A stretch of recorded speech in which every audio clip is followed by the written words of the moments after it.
What's up guys, gue Dendi dan kali ini kita bakalan nge-review 1 bulan pemakaian Galaxy S22 Ultra. Yang waktu itu gue beli seharga 17,99 juta karena dapat diskon 1 juta saat PO waktu itu S22 Ultra. Jadi harga normalnya itu adalah 18,99 juta yang versi 12 GB RAM, 256 internal storage. Jadi kira-kira gimana nih untuk harga segitu, kira-kira S22 ini worth it gak untuk dibeli? Oh ya, untuk yang belum ngeliat video unboxingnya, bisa lihat video unboxingnya di atas ini. Kekurangan yang gue rasain setelah pemakaian 1 bulan S22 Ultra ini adalah tidak disertakan charger di dalam boxnya. Yap, semenjak S21 Ultra series keluar, Samsung sok-sokan ngikutin Apple untuk tidak menyertakan charger di dalam box pembeliannya. Dan tahun ini pun juga begitu. Bahkan smartphone base range-nya Samsung yang Galaxy A53 dan A73 itu juga nggak disertakan charger di dalam boxnya. Hal ini agak ngeselin ya, karena sebagai ex-user S8 Plus Samsung yang waktu itu, yang tahun 2017 keluar, itu tuh disertakan chargernya cuma 15 watt dan sampai sekarang masih gue pakai untuk S22 Ultra ini. Jadi fitur fast charging 45 wattnya Samsung S22 Ultra ini buat gue tuh kerasa hal yang mubazir ya. Karena gue tetap pakai charger S8 Plus yang 15 watt tadi untuk ngecas S22 Ultra ini. Mau fitur fast charging 45 wattnya jalan? Yes, kalian harus beli charger 45 watt di Samsung Store seharga 499.000. Yap, Samsung tambah cuan deh. Hal kedua yang menurut gue kekurangan dari S22 Ultra ini adalah kamera bumpnya. Bentuk kamera bump kayak gini tuh sebenarnya terlihat keren ya, terkesan minimalis tapi kayak rapi gitu. Tapi dengan bentuk kamera bump kayak gini, gue jadi lebih worry kalau menempatkan handphone ini di meja tanpa case. Karena saat lo taruh di meja, kamera bump kayak gini tuh langsung ke expose gitu, jadi kameranya langsung berbenturan dengan meja. Dan hal ini otomatis bisa bikin kamera atau pinggiran kameranya itu cepet baret atau cepet rusak ya, karena kegesek-gesek langsung ke meja. Dan juga bentuk kamera bump kayak gini tuh jadi sarangnya debu. Yang gue rasain, debu tuh suka nempel-nempel di sela-sela kamera bumpnya. Jadi gue harus sering-sering bersihin kamera bumpnya ini. Hal ketiga adalah dimensi HP ini tuh yang gede banget. Emang enak banget sih pakai HP dengan layar 6,8 inci, main game nyaman, nonton pun puas. Tapi ada hal lain yang dikorbanin karena dimensi HP ini tuh gede banget. Salah satunya adalah gue tuh nggak bisa handling HP ini pakai satu tangan. Jempol gue tuh ngerasa nggak bisa ngejangkau satu layar full buat gunain HP ini.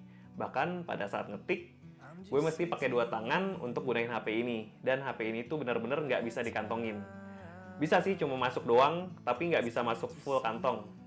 Dan saat gue udah kantongin, berasa banget ada yang jendol-jendol di kantong karena HP ini tuh gede dan berat banget.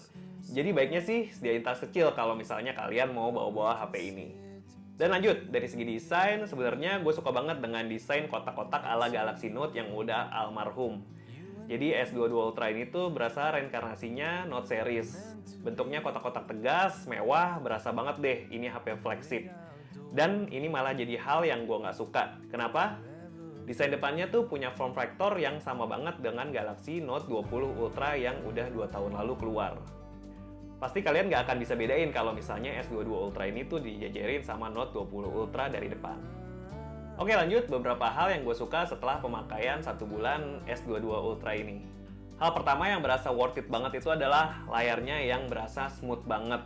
Karena gue lumayan suka main game casual dan suka nonton YouTube maupun Netflix di HP ini. Dengan luas layar 6,8 inci dan bezel tipis banget, kita jadi lebih puas untuk main game maupun nonton film di HP ini. Bonusnya nggak cuma luas doang, warnanya, kontrasnya, resolusi 2K-nya, terus responsivitas layarnya itu tuh oke banget. Bahkan sampai pas HP ini digunakan di bawah terik matahari, layarnya tuh masih kelihatan clear dan jelas banget. Dan semuanya masih kelihatan jelas dan sama sekali nggak ada masalah.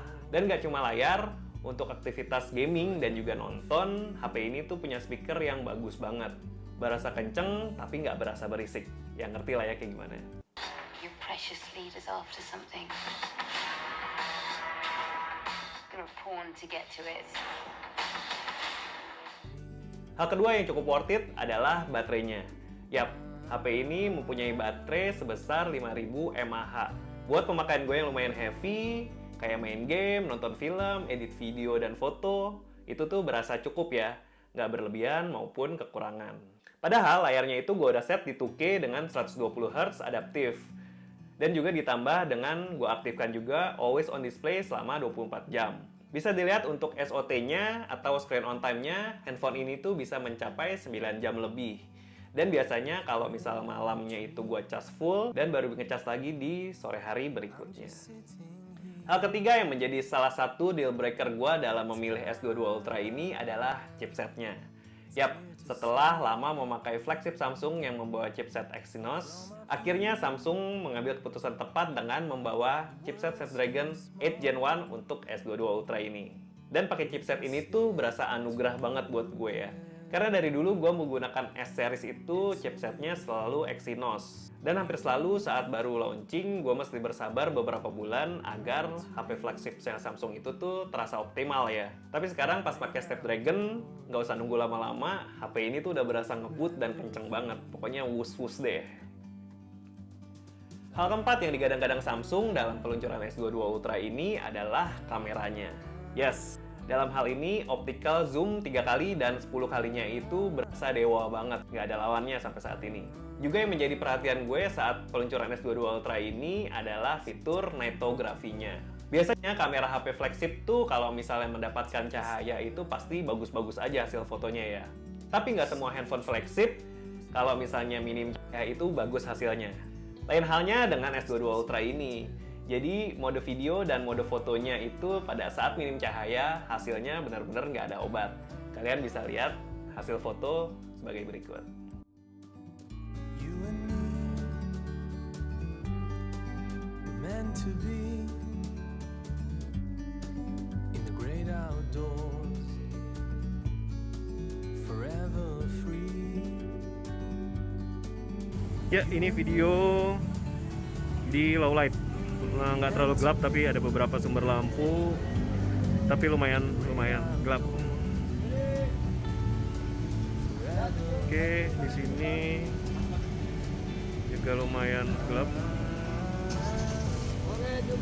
Oh, situ ya. Oke, di sini juga lumayan gelap.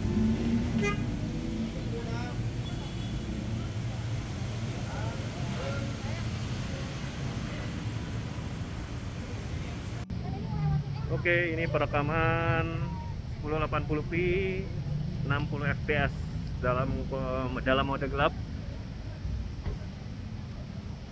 Gimana hasilnya? Ini sambil jalan.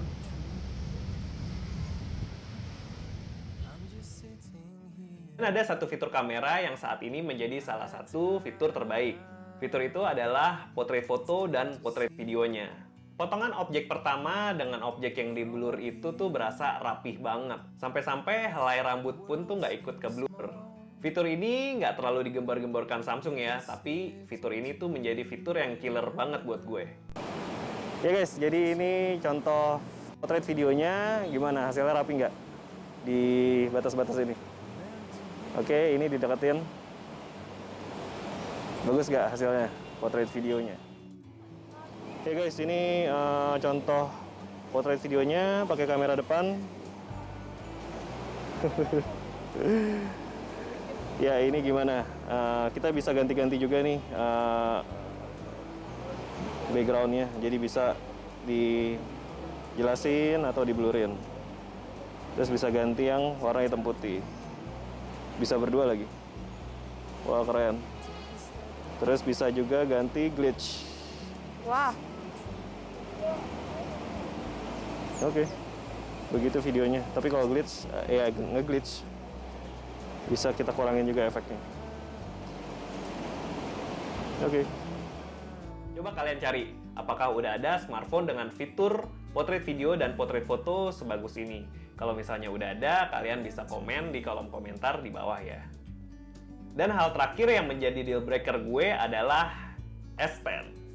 Walaupun banyak banget fitur yang ditawarkan untuk menggunakan S Pen ini, tapi cuma 5 hal aja sih yang sering gue gunakan menggunakan S Pen daripada menggunakan jari ya. Nomor 1 adalah Screen of Memo.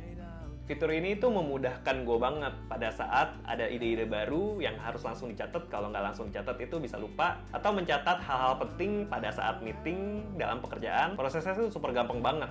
Pada saat layar mati, tinggal keluarin aja S Pen-nya. Terus langsung tulis-tulis deh. Yang kedua itu Screen Write. Ini fitur yang sering banget gue gunakan untuk ngasih petunjuk di foto ataupun di screen capture. Yang bisa langsung diproses menggunakan S Pen. Yang ketiga adalah gampang banget kalau mau tanda tangan atau sign dokumen yang berformat PDF. Karena di sini Samsung mempunyai software PDF reader khusus ya. Jadi memudahkan kalian tanda tangan menggunakan S Pen ini. Yang keempat adalah Screen Translate yang jauh lebih mudah menggunakan S Pen. Yap, ini tuh membantu banget buat gue yang nggak terlalu bagus bahasa Inggrisnya. Jadi tuh gue kalau lagi baca artikel-artikel yang menggunakan bahasa Inggris dan ada kata-kata yang gue nggak ngerti, tinggal sorot aja kata-kata itu dan langsung keluar translate dalam bahasa Indonesia. Yang kelima adalah menggunakan S Pen jauh lebih enak dalam hal edit foto dan edit video. Jadi tuh kalau kita mau geser-geser video atau cut-cut video yang nggak kepake, itu lebih gampang. Jauh lebih enak dan jauh lebih presisi menggunakan S Pen daripada menggunakan jari. Oke, pengalaman pakai S22 Ultra ini selama 1 bulan itu memang berasa bentar banget untuk memanfaatkan banyak fitur dari S22 Ultra ini. Karena fiturnya itu melimpah banget. For example, nice to have ada IP68 rating. Jadi HP ini tuh bisa dipakai untuk basah-basahan maupun debu-debuan ya. Lalu Gorilla Glass Victus Plus yang untuk menjadi pelindung layarnya. Dan memang masih banyak banget fitur yang ditawarkan Samsung dalam S22 Ultra ini. Kalau gue jabarin satu-satu akan memakan durasi mungkin 2 hari video ya. So bagi kamu yang lagi nyari HP flagship yang ngebut, nonton video enak, main game lancar, baterai irit, dan sering-sering sign dokumen, kamu bisa mempertimbangkan S22 Ultra ini untuk dibeli. Oke, segitu aja review gue tentang 1 bulan pemakaian S22 Ultra ini. Kalau memang video ini bermanfaat, silahkan tekan tombol subscribe dan juga tekan loncengnya biar supaya kalian nggak ketinggalan informasi dari video ini. Dan akan lebih baik banget jika kalian share video ini ke teman-teman kalian, ke keluarga kalian, atau ke kerabat-kerabat kalian. Dendi pamit dan have a nice day.